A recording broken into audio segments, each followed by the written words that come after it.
चाहे वो पंचायत के लेवल पे लोग हों, चाहे वो पेरेंट्स हों, चाहे वो समाज के अन्य व्यक्ति हों, सभी लोगों तक इस बात को पहुंचाएं, इस बात का भरोसा दिलाएं कि नई शिक्षा नीति इस प्रकार की शिक्षा नीति है जिसमें समग्र रूप से विकास की पूरी योजना बनाई गई है।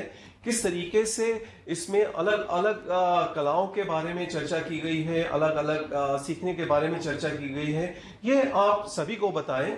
इसको अलग अलग तरीके से कर सकते हैं आप। इसमें आप छोटे स्तर पे वेबिनार कर सकते हैं, मीटिंग्स ऑर्गेनाइज कर सकते हैं, और जैसा अभी चर्चा की गई और आपको दिखाया गया कि एक वेब रिसोर्स मटेरियल है, उस रिसोर्स मटेरियल का उपयोग करके आप लोगों को उसके बारे में बता सकते हैं और लोगों को प्रेरित कर सकते हैं कि किस तरीके से शिक्षा नीति में जो बातें हैं उसके बारे में वो जाने, समझे, और आपके पास जो भी विचार एकत्रित हों, जो भी आपके पास सुझाव आए या आपके भी फीडबैक अगर कुछ हो इसके इम्प्लीमेंटेशन के बारे में, तो वो हम तक पहुंचाएं और हम उस हिसाब से शिक्षा नीति को इम्प्लीमेंट करने में और ज्यादा अच्छे तरीके से अपनी हम रणनीति बना पाएंगे।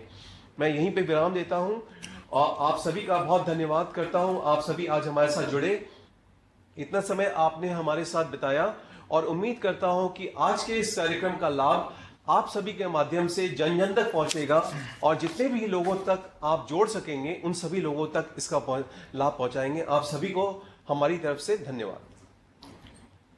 Thank you very much sir, आपने हमारा मार्गदर्शन किया, आपका हार्दिक आभार। टेक्निकल सेशन के इस सेगमेंट में अब हम प्रेजेंटेशंस को ध्यान में रखते हुए यहाँ एक संक्षिप्त चर्चा प्रश्नोत्तर रूप में, क्वेश्चन आंसर रूप में करने जा रहे हैं। मैं बारी बारी से प्रश्नकर्ताओं को आमंत्रित करूंगा।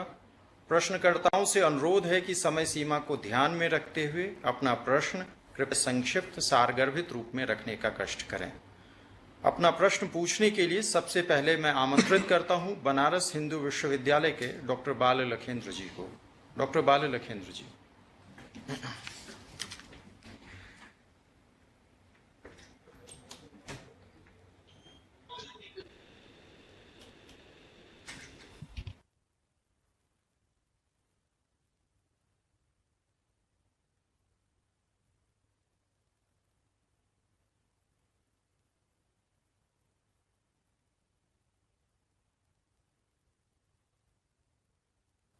Hello, BHU, your mic is not working.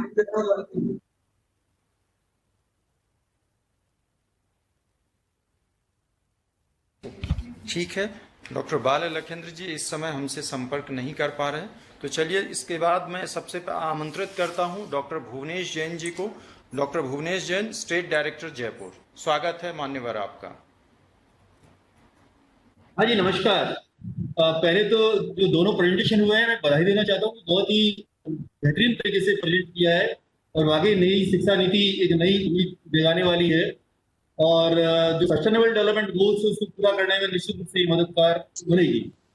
मेरा प्रश्न ये कि नई शिक्षा नीति जो है वो लोक साहित्य, लोक संस्कृति, लोक संगीत, लोक कला और प्रकृति के साथ बच्चों के रिश्ते को कैसे मजबूत करेगी और इसको इंस्टीट्यूशनलाइज करने में किस प्रकार का स्कोप इस नई नीति में है।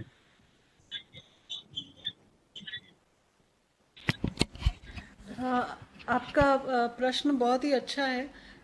एक्चुअली जो नेशनल एजुकेशन पॉलिसी है उसमें स्पेसिफिक इसमें रिकमेंडेशन है इसके लिए।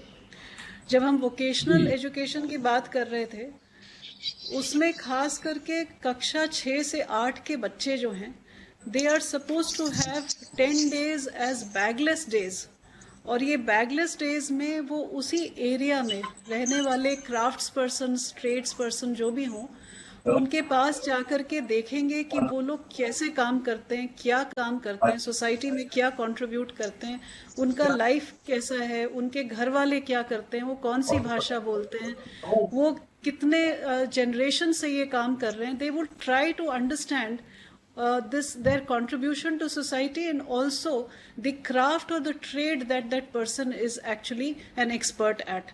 Aside from this, इसमें हायर एजुकेशन में खास करके एक प्रोविजन है कि जो लोक विद्या है उसको वोकेशनल कोर्सेज में इंटीग्रेट किया जाएगा, which means that master instructors जो लोक विद्या के होंगे, they will actually be called from the field to educate our children in that area of craft or trade. Thank you. Thank you ma'am. और इसमें आगे मैं अब प्रोफेसर वी के विजय आईआईटी दिल्ली को आमंत्रित करता हूं कि वे कृपया अपना प्रश्न रखें। जी नमस्कार। एक तो बहुत बहुत धन्यवाद, आज शिक्षा मंत्रालय ने इतना बढ़िया कार्यक्रम किया है जिससे कि जो नई शिक्षा योजना है वो आम आदमी तक पहुंच पाए और उसका लाभ सबको मिल पाए। एक हम उन्नत भारत अभियान के माध्यम से पूरे देश भर में जो हायर एजुकेशन इंस्टीट्यूट है उनमें काम कर रहे हैं। लगभग 2600 से ज़्यादा कॉलेजेज में, जिसमें कि IIT, NIT, IIM, एम्स सभी सम्मिलित हैं, कृषि विश्वविद्यालय, उसमें हमारा काम है। लगभग 14,000 गाँव में हम लोग सीधा काम कर रहे हैं। तो नई जो शिक्षा नीति है उसमें जो इंस्टीट्यूशनल सोशल रेस्पॉन्सिबिलिटी की हम बात कर रहे हैं कि वो किस तरह से उन्नत भारत